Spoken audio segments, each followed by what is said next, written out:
So ಹೇಗಿದ್ದೀರಾ ಅಲ್ಲ guys, ಪ್ರತಿಯೊಂದು ಹೆಣ್ಮಕ್ಳಿಗೂ ತನ್ನ ತಂದೆ ಒಬ್ಬ ಹೀರೋ ಆಗಿರ್ತಾನೆ. ಬಟ್ ಇವಾಗ ನಾನು ಹೇಳೋಕೊಟ್ಟಿರುವಂತಹ ಒಂದು ರಿಯಲ್ ಸ್ಟೋರಿಲಿ ಈ ಹುಡುಗಿಗೆ ತನ್ನ ಸ್ವಂತ ತಂದೆನೆ ನರಕ ತೋರಿಸ್ಬಿಡ್ತಾನೆ. ಸೊ ಸ್ಟಾರ್ಟ್ ಮಾಡೋಣ. ಜೋಸೆಫ್ ಗೈಸ್, ಈ ಒಂದು ಹೆಸರಿಗೆ ಸೊಸೈಟಿಲಿ ತುಂಬಾ ಅಂದ್ರೆ ತುಂಬಾ ಮರ್ಯಾದೆ ಇರುತ್ತೆ. ಬಟ್ ಈ ಹೆಸರಿಂದ ಇರುವಂತ ವ್ಯಕ್ತಿ ಇವ್ರು ಮರ್ಯಾದೆ ಕೊಡುವಷ್ಟು ಒಳ್ಳೆಯವನಲ್ಲ. ಇವನಿಗೆ ಮರ್ಯಾದೆ ಕೊಡ್ತಿದ್ರಲ್ಲ, ಅವರಿಗೆ ಒಂದು ಚಿಕ್ಕ ಐಡಿಯಾ ಕೂಡ ಇರ್ಲಿಲ್ಲ ಇವನ್ ಮನೇಲಿ ಏನ್ ನಡೀತಿದೆ ಅಂತ. ಜೋಸೆಫ್ಗೆ ತುಂಬಾ ವಯಸ್ಸಾಗಿತ್ತು. ಇವನು ಅವನ ಹೆಂಡತಿ ಜೊತೆ ಇರ್ತಿದ್ದ. ಅವನ ಹೆಂಡತಿ ಹೆಸರು ರೋಸ್ ಮೇರಿ ಅಂತ. ಅಂಡ್ ಈ ರೋಸ್ ಮೇರಿಗೆ ಟೋಟಲ್ 7 ಜನ ಮಕ್ಳಿದ್ರು. ಅದ್ರಲ್ಲಿ ಒಬ್ಳು ಎಲಿಜಬೆತ್ ಬಾಕಿ ಮಕ್ಳ ತರ ಇರ್ಲಿಲ್ಲ. ಇವಳು ಮತ್ತೆ ಜೋಸೆಫ್ಗೆ ಯಾವಾಗ್ಲೂ ಜಗಳ ಆಗ್ತಿರೋದು. ಅಂಡ್ ಇದ್ರಿಂದ ಮನೆ ಮೋಡ್ ಯಾವಾಗ್ಲೂ ಒಂದ್ ಸ್ವಲ್ಪ ಹದ್ಗೆಟ್ಟಿರೋ ತರಾನೇ ಇರ್ತಿತ್ತು. ಸೊ ರಿಯಲ್ ಸ್ಟೋರಿ ಯಾವಾಗ ಸ್ಟಾರ್ಟ್ ಆಗುತ್ತೆ ಅಂತಂದ್ರೆ, ಎಲಿಜಬೆತ್ ಅವಳ ಮನೇನೆ ಬಿಟ್ಬಿಡ್ತಾಳೆ ಮತ್ತೆ ಒಂದು ಕಲ್ಟ್ಗೆ ಹೋಗಿ ಜಾಯಿನ್ ಆಗ್ತಾಳೆ. ಸೊ ಈ ಮಾತುಗಳನ್ನ ರೋಸ್ ಮೇರಿಗೆ ಜೋಸೆಫ್ ಹೇಳಿರ್ತಾನೆ. ಬಟ್ ಈ ಸುಳ್ಳು ಕತೆ ಹಿಂದೆ ಇತ್ತಲ್ಲ ನಿಜ, ಅದು ತುಂಬಾ ಡಾರ್ಕ್ ಆಗಿತ್ತು. ಎಲಿಜಬೆತ್ ಏನ್ ಮನೆ ಬಿಟ್ಟು ಹೋಗಿಲ್ಲಲ್ಲ, ಈ ಸ್ಟೋರಿನ ಹೇಳಿದ್ದು ಜೋಸೆಫ್. ಬಟ್ ಇಲ್ಲಿ ನಿಜ ಏನು ಅಂತಂದ್ರೆ, ಎಲಿಜಬೆತ್ ಎಲ್ಲೂ ಓಡೋಗಿರ್ಲಿಲ್ಲ. ಅವಳು ತನ್ನ ಮನೇಲೆ ಇದ್ಲು. ಎಲ್ಲಿ ಅಂತಂದ್ರೆ ಮನೆ ಕೆಳಗಡೆ. ಸೊ ನಾನು ಏನ್ ಹೇಳ್ತಿದ್ದೀನಿ ಅಂತಂದ್ರೆ, ಜೋಸೆಫ್ ಇದ್ನಲ್ಲ, ಅವನು ತನ್ನ ಮನೆ ಕೆಳಗಡೆನೆ ಒಂದು ಚೇಂಬರ್ ನ ಮಾಡ್ಸಿರ್ತಾನೆ. ಅಂದ್ರೆ ಒಂಥರ ಬಾಂಬ್ ಶೆಲ್ಟರ್ ತರ ಮಾಡ್ಸಿರ್ತಾನೆ. ಅಂಡ್ ಆ ಶೆಲ್ಟರ್ ಇವನ್ ಮನೆ ಕೆಳಗಡೆ ಇರೋದು ಅವನೊಬ್ಬಂಗೆ ಬಿಟ್ಟು ಮನೇಲಿ ಯಾರಿಗೂ ಗೊತ್ತಿರ್ಲಿಲ್ಲ. ಆ ಮನೆ ಕೆಳಗಡೆ ಶೆಲ್ಟರ್ ಇದ್ದಿದ್ದು ಎಷ್ಟೊಂದು ಸೀಕ್ರೆಟ್ ಆಗಿತ್ತು ಅಂತಂದ್ರೆ, ಸ್ವತಃ ಮನೇಲಿರೋರ್ಗೆ ಗೊತ್ತಿರ್ಲಿಲ್ಲ ಮನೆ ಕೆಳಗಡೆ ಒಂದು ಸೀಕ್ರೆಟ್ ಚೇಂಬರ್ ಇದೆ ಅಂತ. ಒಂದು ದಿನ ಜೋಸೆಫ್, ನಾನು ಕೆಳಗಡೆ ಸ್ಟೋರ್ ರೂಮ್ ಅಲ್ಲಿ ಏನೋ ರಿಪೇರಿ ಮಾಡ್ತಿದ್ದೀನಿ, ಸ್ವಲ್ಪ ಹೆಲ್ಪ್ ಮಾಡು ಬಾ ಅಂತ ಎಲಿಜಬೆತ್ ನ ಕರೀತಾನೆ. ಸೊ ಎಲಿಜಬೆತ್ ಹೂ ಅಂತಾಳೆ. ಅಂಡ್ ಅವರಿಬ್ರು ಸ್ಟೋರ್ ರೂಮ್ ಕಡೆ ಕೆಳಗಡೆ ಹೋಗ್ತಿರ್ತಾರೆ. ಇವಾಗ ಜೋಸೆಫ್ ಒಂದು ಕರ್ಚಿಫ್ ನ ತೆಗಿತಾನೆ. ಅದು ಯಾವ್ದೋ ಒಂದು ಕೆಮಿಕಲ್ ಇಂದ ತುಂಬಿರುತ್ತೆ. ಅವನ ಕರ್ಚಿಫ್ ನ ಸೀದಾ ತೆಗೆದು ಎಲಿಜಬೆತ್ ಮುಖದ ಮೇಲೆ ಹಾಕ್ಬಿಡ್ತಾನೆ. ಅಂಡ್ ಅವಳ ಮುಖದ ಮೇಲೆ ಕರ್ಚಿಫ್ ಹಾಕಿದ ತಕ್ಷಣ ಎಲಿಜಬೆತ್ ನ ಇವನು ಗಟ್ಟಿಯಾಗಿ ಹಿಡ್ಕೊಬಿಡ್ತಾನೆ. ಅವಳು ಒಂದ್ ಸ್ವಲ್ಪ ಮೂವ್ ಮಾಡಕ್ ಕೂಡ ಆಗ್ತಿರ್ಲಿಲ್ಲ, ಆ ರೇಂಜ್ ಗಟ್ಟಿಯಾಗಿ ಹಿಡ್ಕೊಂತಾನೆ. ಸೊ ಆ ಕರ್ಚಿಫ್ ಅಲ್ಲಿ ಇವನು ಅದೇನ್ ಕೆಮಿಕಲ್ ಹಾಕಿದ್ನೋ ಗೊತ್ತಿಲ್ಲ, ಅದ್ರಿಂದ ಎಲಿಜಬೆತ್ ಪೂರ್ತಿ ಪ್ರಜ್ಞೆ ತಪ್ಪಿ ಬಿದೋಗ್ತಾಳೆ. ಯಾವಾಗ ಎಲಿಜಬೆತ್ ಕಣ್ಣು ತೆರೆಯುತ್ತೋ, ಅವಳು ಒಂದು ಸೀಕ್ರೆಟ್ ಚೇಂಬರ್ ಒಳಗಡೆ ಇರ್ತಾಳೆ.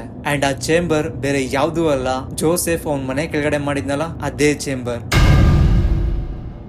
ಸೊ ಮನೆ ಕೆಳಗಡೆ ಒಂದು ಸ್ಟೋರ್ ರೂಮ್ ಇತ್ತು. ಆ ಸ್ಟೋರ್ ರೂಮ್ ಅಕ್ಕಪಕ್ಕನೆ ತುಂಬಾ ರೂಮ್ ಗಳಿದ್ದು. ಅಲ್ಲೇನೆ ಒಂದು ರೂಮ್ ಅಲ್ಲಿ ಒಂದು ಬುಕ್ ಶೆಲ್ಫ್ ಇರುತ್ತೆ. ಅಂಡ್ ಆ ಬುಕ್ ಶೆಲ್ಫ್ ನ ಸ್ವಲ್ಪ ಸೈಡ್ ತಳ್ಳಿದ್ರೆ ಅಲ್ಲಿಂದ ಒಂದು ಸೀಕ್ರೆಟ್ ದಾರಿ ಹೋಗುತ್ತೆ. ಅದು ಡೈರೆಕ್ಟ್ ಆ ಸೀಕ್ರೆಟ್ ಚೇಂಬರ್ ಇತ್ತಲ್ಲ ಅಲ್ಲಿ ಕರ್ಕೊಂಡು ಹೋಗುತ್ತೆ. ಅಂಡ್ ಅಲ್ಲೇನೆ ಈ ಜೋಸೆಫ್ ತನ್ನ ಮಗಳನ್ನ ಕೂಡ ಹಾಕಿರ್ತಾನೆ. ಅಂಡ್ ಇದು ಎಷ್ಟೊಂದು ಡಾರ್ಕ್ ಅಂತಂದ್ರೆ, ಆ ಸೀಕ್ರೆಟ್ ಚೇಂಬರ್ ಏನಿತ್ತು ಅಂಡರ್ ಗ್ರೌಂಡ್ ಬಂಕರ್ ಅಂತಾನು ಅನ್ಬೋದು ಅದನ್ನ. ಅಲ್ಲಿ ಕರೆಕ್ಟ್ ಆಗಿ ಗಾಳಿನೇ ಬರ್ತಿರಲ್ಲ. ಅಂಡ್ ಅದು ತುಂಬಾ ಕೆಳಗಡೆ ಇದ್ದಿದ್ರಿಂದ ಅಲ್ಲಿಗೆ ಸೂರ್ಯ ಬಿಸಿಲದು ಒಂದೇ ಒಂದು ಕಿರಣ ಕೂಡ ಹೋಗ್ತಿರ್ಲಿಲ್ಲ. ಅಂಡ್ ಆ ಅಂಡರ್ ಗ್ರೌಂಡ್ ಬಂಕರ್ ಏನಿತ್ತು ಅದರಲ್ಲಿ ಸುಮಾರು ರೂಮ್ ಗಳು ಕೂಡ ಇದ್ವು. ಮತ್ತೆ ಆ ಚೇಂಬರ್ ಅಲ್ಲಿ ನಿಂತ್ಕೊಂಡ್ರೆ ಮ್ಯಾಕ್ಸ್ 6 ಅಡಿ ಅಷ್ಟೇ ಇರೋದು. ಆ ಚೇಂಬರ್ ತುಂಬಾ ಅಂದ್ರೆ ತುಂಬಾ ಚಿಕ್ಕದು. ಬಟ್ ಸ್ಟಿಲ್ ಅಲ್ಲಿ ಒಂದ್ 2-3 ಜನ ಇರೋದಕ್ಕೆ ಒಂದ್ ಸ್ವಲ್ಪ ಜಾಗ ಇತ್ತು. ಮತ್ತೆ ಅಲ್ಲಿ ಒಂದು 3-4 ರೂಮ್ ಕೂಡ ಇದ್ದು, ಚಿಕ್ಕವು. 1-2 ಬೆಡ್ರೂಮ್, ಒಂದು living area, storage area and ಒಂದು ಟಾಯ್ಲೆಟ್ ಕೂಡ ಇತ್ತು. ಅವಳು ಮಗಳು ಮನೇಲಿಲ್ಲ ಅಂತ ರೋಸ್ ಮೇರಿಗೆ ಗೊತ್ತಾದಾಗ ಜೋಸೆಫ್ಗೆ ಕ್ವಶನ್ ಕೇಳೋದಕ್ಕೆ ಸ್ಟಾರ್ಟ್ ಮಾಡ್ತಾಳೆ. ತನ್ನ ಮಗಳು ಎಲ್ಲೋದ್ಲು, ಏನು ಎತ್ತ ಅಂತ. ಅಂಡ್ ಅವಾಗ ಈ ಜೋಸೆಫ್ ಹೇಳ್ತಾನೆ, ಎಲಿಜಬೆತ್ ಮನೆ ಬಿಟ್ಟು ಓಡೊಂಡೋಗೋಳೆ, ಅವಳು ಯಾವ್ದೋ ಒಂದು ಕಲ್ಟಿಗೆ ಸೇರ್ಕೊಂಡಿದ್ದಾಳೆ ಅಂಡ್ ಅವಳು ಯಾವತ್ತು ವಾಪಸ್ ಬರಲ್ಲ ಅಂತ ಹೇಳ್ತಾನೆ. ಅಂಡ್ ಅವನು ಪ್ರತಿದಿನ ಎಲಿಜಬೆತ್ಗೆ ಅನ್ಬಿಟ್ಟು ಊಟ ತಿಂಡಿನ ತಗೊಂಡ್ ಹೋಗ್ತಿರ್ತಾನೆ ಆ ಸೀಕ್ರೆಟ್ ಚೇಂಬರ್ಗೆ. ಇದೇ ರೀತಿ ಸ್ವಲ್ಪ ದಿನ ನಡೆಯುತ್ತೆ. ಆಮೇಲೆ ಜೋಸೆಫ್ ಡಿಸೈಡ್ ಮಾಡ್ತಾನೆ, ಇನ್ಯಾವತ್ತು ಎಲಿಜಬೆತ್ ನ ಆ ಸೀಕ್ರೆಟ್ ಚೇಂಬರ್ ಇಂದ ಈಚೆ ತೆಗಿಬಾರ್ದು ಅಂತ. ಇವಾಗ ರಿಯಲ್ ಡಾರ್ಕ್ ಪಾರ್ಟ್ ಸ್ಟಾರ್ಟ್ ಆಗುತ್ತೆ. ಈ ಜೋಸೆಫ್ ಇದ್ನಲ್ಲ, ಅವನು ಎಲಿಜಬೆತ್ ನ ಜಸ್ಟ್ ಆ ಸೀಕ್ರೆಟ್ ಚೇಂಬರ್ ಒಳಗಡೆ ಕೂಡ ಹಾಕಿರ್ಲಿಲ್ಲ. ಅವನು ಪ್ರತಿದಿನ ಎಲಿಜಬೆತ್ ನ ಅವನು 4-5 ವರ್ಷ ತನ್ನ ಸ್ವಂತ ಮಗಳನ್ನೇ ಅತ್ಯಾಚಾರ ಮಾಡ್ತಾನೆ. ಅಂಡ್ ಇದ್ರಿಂದ ಎಲಿಜಬೆತ್ ಪ್ರೆಗ್ನೆಂಟ್ ಆಗ್ತಾಳೆ. ಅಂಡ್ ಅವಳು ಅದೇ ಸೀಕ್ರೆಟ್ ಚೇಂಬರ್ ಅಲ್ಲೇನೆ ಒಂದ್ ಮಗುಗೆ ಜನ್ಮ ಕೊಡ್ತಾಳೆ. ಅಲ್ಲೇನೆ ಆ ಮಗುನ ಸಾಕೋದಿಕ್ಕೆ ಸ್ಟಾರ್ಟ್ ಮಾಡ್ತಾಳೆ. ಆಮೇಲೆ ಆ ಮೊದಲನೇ ಮಗು ಏನು ಹುಟ್ಟುತ್ತಲ್ಲ, ಅದಾಗಿದ್ 1 ವರ್ಷಕ್ಕೇನೆ ಮತ್ತೆ ಎಲಿಜಬೆತ್ ಪ್ರೆಗ್ನೆಂಟ್ ಆಗ್ತಾಳೆ. ಇನ್ನೊಂದು ಮಗುಗೆ ಅಲ್ಲೇನೆ ಜನ್ಮ ಕೊಡ್ತಾಳೆ. ಅಂಡ್ ಇವಾಗ ಆ ಚೇಂಬರ್ ಅಲ್ಲಿ ಎಲಿಜಬೆತ್ 2 ಮಕ್ಕಳನ್ನ ಬೆಳೆಸ್ತಿರ್ತಾಳೆ. ಇಲ್ಲಿ ಸ್ಯಾಡ್ ಪಾರ್ಟ್ ಏನು ಅಂತಂದ್ರೆ, ಆ ಚೇಂಬರ್ ಅಲ್ಲಿ ನೆಟ್ಟ ಗಾಳಿ ಬರ್ತಿರ್ಲಿಲ್ಲ, ಸೂರ್ಯನ ಕಿರಣ ಅಂತ ದೂರದ ಮತ್ ಬಿಡಿ. ಅಂಡ್ ಆ ಚಿಕ್ಕ ಮಕ್ಕಳಿಗೆ ಐಡಿಯಾ ಕೂಡ ಇರ್ಲಿಲ್ಲ ಆ ಸೀಕ್ರೆಟ್ ಚೇಂಬರ್ ಇಂದ ಈಚೆ ಕಡೆ ಇನ್ನೊಂದು ಪ್ರಪಂಚ ಇದೆ ಅಂತ. ಅಂಡ್ ಇಷ್ಟೆಲ್ಲ ಸಾಲ್ದು ಅಂತ ಇನ್ನು ಸ್ವಲ್ಪ ತಿಂಗಳು ಹೋಗ್ತಿದ್ದಂಗೆನೆ ಎಲಿಜಬೆತ್ ಇನ್ನೊಂದ್ ಮಗುಗೆ ಜನ್ಮ ಕೊಡ್ತಾಳೆ. ಬಟ್ ಈ ಮೂರನೇ ಮಗು ಹುಡ್ತಲ್ಲ, ಇದನ್ನ ಜೋಸೆಫ್ ಚೇಂಬರ್ ಇಂದ ಈಚೆ ತಗೊಂಡ್ ಹೋಗ್ತಾನೆ. ಅಂಡ್ ಅವನ ಆ ಮಗುನ ತಗೊಂಡೋಗಿ ಒಂದು ಬಾಕ್ಸ್ ಅಲ್ಲಿ ಇಟ್ಟು ಅವನ ಮನೆ ಮುಂದ್ಗಡೆನೆ ಆ ಬಾಕ್ಸ್ ನ ತಗೊಂಡೋಗಿ ಇಡ್ತಾನೆ. ಅಂಡ್ ರೋಸ್ ಮೇರಿಗೆ ಯಾವ್ದೋ ಹೊಸ ಸ್ಟೋರಿ ಹೇಳೋದಕ್ಕೆ ಸ್ಟಾರ್ಟ್ ಮಾಡ್ತಾನೆ. ನನಗೆ ಈ ಮಗು ಮನೆ ಮುಂದ್ಗಡೆ ಬಾಗ್ಲ ಹತ್ರ ಸಿಕ್ಕಿದ್ದು, ಎಲಿಜಬೆತ್ ಏನ್ ಓಡ ಹೋಗಿದ್ಲಲ್ಲ, ಅವಳು ಕಲ್ಟ್ ಗೆ ಜಾಯ್ನ್ ಆಗಿದ್ಲಲ್ಲ, ಅಲ್ಲೇ ಅವಳು ಪ್ರೆಗ್ನೆಂಟ್ ಆಗಿದ್ದಾಳೆ. ಅಂಡ್ ಈ ಮಗುಗೆ ಜನ್ಮ ನೀಡಿ ನಮ್ಮ ಮನೆ ಮುಂದ್ಗಡೆ ಇಟ್ಟು ಹೋಗಿದ್ದಾಳೆ ಅಂತ ಹಳೆ ಸ್ಟೋರಿ ಹೇಳಿದ್ನಲ್ಲ, ಅದಕ್ಕೂ ಇದಕ್ಕೂ ಲಿಂಕ್ ಮಾಡಿ ರೋಸ್ ಮೇರಿಗೆ ಹೇಳ್ತಾನೆ. ಅಂಡ್ ಇಲ್ಲಿ ರೋಸ್ ಮೇರಿ ಏನಿದ್ಲು, ಅವಳು ಇದನ್ನ ನಂಬಿಡ್ತಾಳೆ. ಆ ಮಗುನ ಎತ್ಕೊಂಡು ಈ ಜೋಸೆಫ್ ಮತ್ತೆ ರೋಸ್ ಮೇರಿ ಇಬ್ರು ಬೆಳ್ಸೋದಿಕ್ಕೆ ಸ್ಟಾರ್ಟ್ ಮಾಡ್ತಾರೆ. ನನ್ಗಿಲ್ಲ ಅರ್ಥ ಆಗ್ತಿಲ್ಲ, ಈ ರೋಸ್ ಮೇರಿ ಆ ಜೋಸೆಫ್ ಹೇಳಿದ್ದನ್ನೆಲ್ಲ ಯಾಕೆ ನಂಬ್ತಿದ್ದಾಳೆ ಅಂತ. ಈ ಜೋಸೆಫ್ ತನ್ನ ಮಗಳ ಮೇಲೆ ಏನ್ ಅತ್ಯಾಚಾರ ಮಾಡ್ತಿದ್ನಲ್ಲ, ಇದು ಯಾವ ಬತ್ತಿಗೂ ಸ್ಟಾಪ್ ಆಗಿಲ್ಲ. ಅಂಡ್ ಇದ್ರ ಪರಿಣಾಮ ಎಲಿಜಬೆತ್ಗೆ ಟೋಟಲ್ 7 ಜನ ಮಕ್ಕಳು ಹುಟ್ಟಿರ್ತಾರೆ. ಅಂಡ್ ಆ 7 ಮಕ್ಕಳಲ್ಲಿ ಒಂದು ಮಗು ಹುಟ್ಟದಾನೆ ಸತ್ತೋಗಿರುತ್ತೆ. ಇವಾಗ ಟೋಟಲ್ 6 ಮಕ್ಳು ಇರ್ತವೆ. ಅದ್ರಲ್ಲಿ 3 ಚೇಂಬರ್ ಮೇಲ್ಗಡೆ ರೋಸ್ಬೆರಿ ಮತ್ತೆ ಜೋಸೆಫ್ ಜೊತೆ ಮನೆಯಲ್ಲಿ ಬೆಳೀತಿರ್ತವೆ. ಇನ್ನು 3 ಚೇಂಬರ್ ಒಳಗಡೆ ಎಲಿಜಬೆತ್ ಜೊತೆ ತುಂಬಾ ಕೆಟ್ಟ ಸಿಚುವೇಶನ್ ಅಲ್ಲಿ ಬೆಳೀತಿರ್ತವೆ.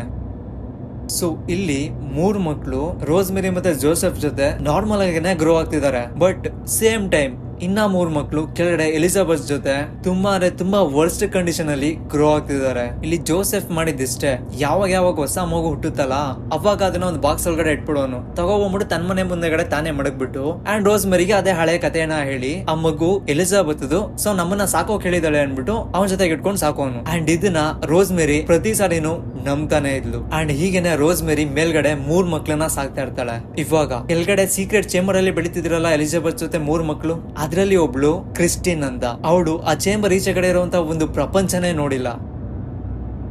ಒಂದು ದಿನ ಕ್ರಿಸ್ಟಿನ್ ಇದ್ಲಲ್ಲ, ಅವಳು ತುಂಬಾ ಹುಷಾರ್ ತಪ್ಪಿಡ್ತಾಳೆ. ಅಂಡ್ ಎಲಿಜಬೆತ್ ಈ ಜೋಸೆಫ್ ಹತ್ರ ಬೇಡ್ಕೋತಾಳೆ, ಇವರು ನನ್ ಮಗಳನ್ನ ಹಾಸ್ಪಿಟಲ್ ಕರ್ಕೊಂಡು ಹೋಗು, ಹೆಂಗಾದ್ರೂ ಉಳಿಸ್ಕೊಡು ಅಂತ ಬೇಡ್ಕೋತಿರ್ತಾಳೆ ಪ್ರತಿದಿನ ಜೋಸೆಫ್ ಹತ್ರ. ತುಂಬಾ ದಿನ ಬೇಡ್ಕೊಂಡ್ಮೇಲೆ ಜೋಸೆಫ್ ಒಪ್ಕೋತಾನೆ ಕೊನೆಗೂನು ಕ್ರಿಸ್ಟಿನ್ ಹಾಸ್ಪಿಟಲ್ ಕರ್ಕೊಂಡು ಹೋಗೋದಿಕ್ಕೆ.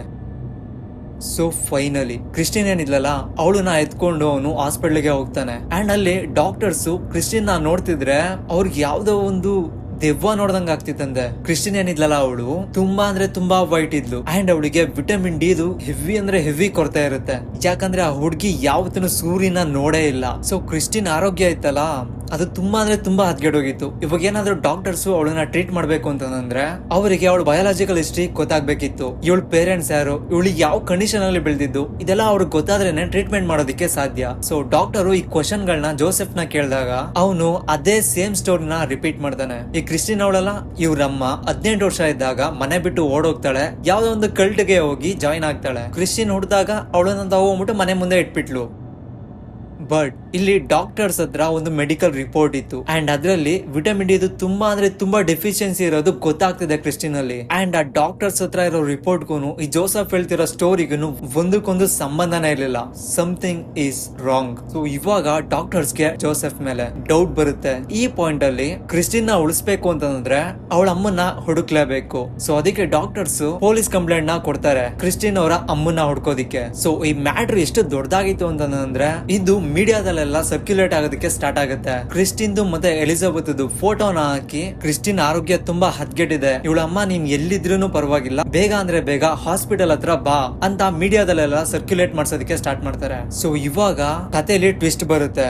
ಈ ಎಲಿಜಬೆತ್ ನ ಯಾವ ಚೇಂಬರ್ ಅಲ್ಲಿ ಜೋಸೆಫ್ ಕೂಡ ಹಾಕಿರ್ತಾನೋ, ಸರ್ಪ್ರೈಸಿಂಗ್ಲಿ ಆ ಚೇಂಬರ್ ಅಲ್ಲಿ ಜೋಸೆಫ್ ಟಿವಿ ಹಾಕ್ಸಿರ್ತಾನೆ. ಅಂಡ್ ಯಾವಾಗ ಈ ನ್ಯೂಸ್ ಆ ಟಿವಿಲಿ ಬರುತ್ತೋ ಎಲಿಜಬೆತ್ಗೆ ಗೊತ್ತಾಗುತ್ತೆ. ಇವಾಗ ಎಲಿಜಬೆತ್ ತುಂಬಾ ಹಠ ಮಾಡೋದಕ್ಕೆ ಸ್ಟಾರ್ಟ್ ಮಾಡ್ತಾಳೆ. ನನ್ನನ್ನ ಹೆಂಗಾದ್ರೂ ಮಾಡಿ ಹಾಸ್ಪಿಟಲ್ ಹತ್ರ ಕರ್ಕೊಂಡು ಹೋಗು, ನಾನು ನನ್ನ ಮಗಳನ್ನ ಉಳಿಸ್ಕೋಬೇಕು ಅಂತ ತುಂಬಾ ಬೇಡ್ಕೋತಾಳೆ. ಸೊ ಇಲ್ಲಿ ಮತ್ತೆ ಆಶ್ಚರ್ಯ ಪಡೋ ವಿಷಯ ಏನು ಅಂತಂದ್ರೆ ಜೋಸೆಫ್ ಒಪ್ಕೊಂತಾನೆ ಎಲಿಜಬೆತ್ ನ ಈಚೆ ಕಡೆ ಹಾಸ್ಪಿಟಲ್ಗೆ ಕರ್ಕೊಂಡು ಹೋಗೋದಿಕ್ಕೆ.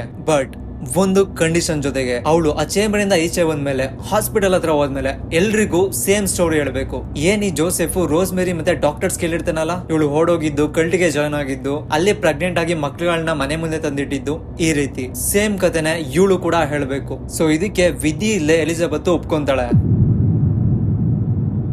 ಸೊ ಇವಾಗ ಎಲಿಜಬೆತ್ ನ ಕರ್ಕೊಂಡು ಜೋಸೆಫ್ ಹಾಸ್ಪಿಟಲ್ ಹತ್ರ ಬರ್ತಾನೆ. ಅಲ್ಲಿ ಎಲಿಜಬೆತ್ ಬಂದ ತಕ್ಷಣ ಅಲ್ಲಿದ್ದ ಪೊಲೀಸ್ ಎಲಿಜಬೆತ್ ನ ಅರೆಸ್ಟ್ ಮಾಡ್ಬಿಡ್ತಾರೆ.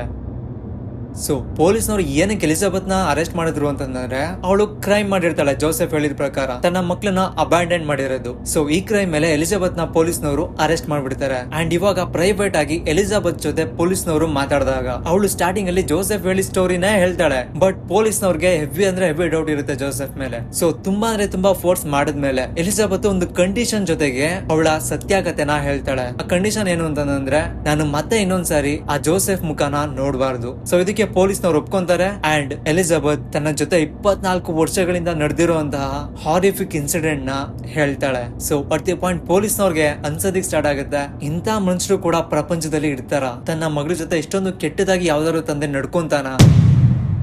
ಸೊ ಆಮೇಲೆ ಜೋಸೆಫ್ ನ ಪೊಲೀಸ್ನವರು ಅರೆಸ್ಟ್ ಮಾಡ್ತಾರೆ, ಜೈಲಿಗೆ ಹಾಕ್ತಾರೆ. ಇಲ್ಲಿ ಒಂದು ಮೈನ್ ಪಾಯಿಂಟ್ ಇದೆ. ಈ ಕೇಸ್ ನ ಸ್ಟಡಿ ಮಾಡಿರ್ತಾರಲ್ಲ ಸೈಕಾಲಜಿಸ್ಟ್ ಗಳು, ಅವ್ರು ಹೇಳ್ತಾರೆ ಆ ಜೋಸೆಫ್ ತನ್ನ ಸ್ವಂತ ಮನೆ ಕೆಳಗಡೆನೆ ಯಾರಿಗೂ ಗೊತ್ತಿಲ್ಲಂಗೆ ಬಂಕರ್ ಮಾಡೋದು, ಅಲ್ಲಿ ಎಲಿಜಬೆತ್ ಗೆ 18 ವರ್ಷ ಆಗ್ತಿದಂಗೆನೆ ಕರ್ಕೊಂಡೋಗಿ ಕೂಡ ಹಾಕೋದು, ಇದೆಲ್ಲ ಸಡನ್ ಆಗಿ ಮಾಡಿರೋ ಪ್ಲಾನ್ಸ್ ಅಲ್ಲ. ಅವನು ಎಲಿಜಬೆತ್ ಚಿಕ್ಕ ಹುಡುಗಿ ಇದ್ದಾಗಿಂದನು ಈ ಪ್ಲಾನ್ ಅನ್ನ ಮಾಡ್ತಿದ್ದ. ಅಂಡ್ ಇದು ಸೆನ್ಸ್ ಕೂಡ ಮಾಡುತ್ತೆ, ಯಾಕಂತಂದ್ರೆ ಇದೆಲ್ಲ ಅದಾಗದೇ ಆಗಿರೋ ತರ ಕಾಣಿಸ್ತಿಲ್ಲ, ಪ್ರೀ ಪ್ಲಾನೆಡ್ ತರ ಇದೆ. ಅಂಡ್ ಈ ಜೋಸೆಫ್ ಈ ಪ್ಲಾನ್ ಅನ್ನ ಎಷ್ಟು ಪರ್ಫೆಕ್ಟ್ ಆಗಿ ಮಾಡಿರ್ತಾನೆ ಅಂತಂದ್ರೆ ಅವ್ನ ಏನಾದ್ರೂ 10-15 ದಿನ ಮನೆಯಿಂದ ಈಚೆ ಕಡೆ ಹೋದ್ರು ಕೂಡ ಮನೆ ಕೆಳಗಡೆ ಒಂದು ಚೇಂಬರ್ ಇದೆ ಅನ್ನೋದು ಯಾರಿಗೂ ಗೊತ್ತಾಗ್ತಿರ್ಲಿಲ್ಲ. ಅಂಡ್ ಇದ್ರಿಂದನೇ ಈ ಜೋಸೆಫ್ ತುಂಬಾ ಸಾರಿ ಟ್ರಿಪ್ ಗಳಿಗೆ ಹೋಗಿದ್ದಾನೆ, 15 ದಿನ ಟ್ರಿಪ್ ಗಳು. ಸೊ ನೀವು ಇಲ್ಲಿ ನೋಡಿ, ಈ ಜೋಸೆಫ್ ತನ್ನ ಮನೇಲೇನೆ ಒಂದು ಸೀಕ್ರೆಟ್ ಚೇಂಬರ್ ಅಲ್ಲಿ ತನ್ನ ಮಗಳ ಜೊತೆ ಈ ರೀತಿ ಎಲ್ಲ ನಡ್ಕೋತಿದ್ದಾನೆ. ಅಂಡ್ ಅದೇ ಟೈಮ್ ಅಲ್ಲಿ ಈಚೆ ಕಡೆ ಟ್ರಿಪ್ ಗಳು ಹೋಗಿ ಎಂಜಾಯ್ ಕೂಡ ಮಾಡ್ತಿದ್ದಾನೆ. ಇವ್ನು ಎಂಜಾಯ್ ಮಾಡ್ತಿರೋ ವಿಡಿಯೋ ಕ್ಲಿಪ್ಸ್ ಗಳನ್ನ ನೋಡಿದ್ರೆ 1% ಕೂಡ ಗಿಲ್ಟ್ ಕಾಣಿಸ್ತಿಲ್ಲ ಇವನಲ್ಲಿ. ಸೊ ಇವಾಗ ನಾನ್ ನಿಮ್ಮೆಲ್ರಿಗೂ ಒಂದು ಕ್ವಶನ್ ಕೇಳ್ತೀನಿ, ನಿಮ್ಗೆ ಅನ್ಸುತ್ತಾ ಈ ರೋಸ್ ಮೇರಿಗೆ ಇದೆಲ್ಲ ಗೊತ್ತಿರ್ಲಿಲ್ಲ ಅಂತ? ಅಂಡ್ ಈ ಜೋಸೆಫ್ ಏನೇ ಹೇಳಿದ್ರು ಇವಳು ನಂಬ್ಕೋತಿದ್ಲು ಅಂತ? ನನಗೇನೋ ಹಂಗ ಅನಿಸ್ತಿಲ್ಲ. ಸೊ ಗೈಸ್, ಈ ಕೇಸ್ ಇಷ್ಟೇ ಆಗಿತ್ತು. ಅಂಡ್ ಸ್ಯಾಡ್ ಪಾರ್ಟ್ ಏನು ಅಂತಂದ್ರೆ ಇದು ಒಂದು ಟ್ರೂ ಸ್ಟೋರಿ. ಪ್ರಪಂಚದಲ್ಲಿ ಇಂಥ ಕಚಡ ನನ್ನ ಮಕ್ಕಳು ಕೂಡ ಇರ್ತಾರೆ.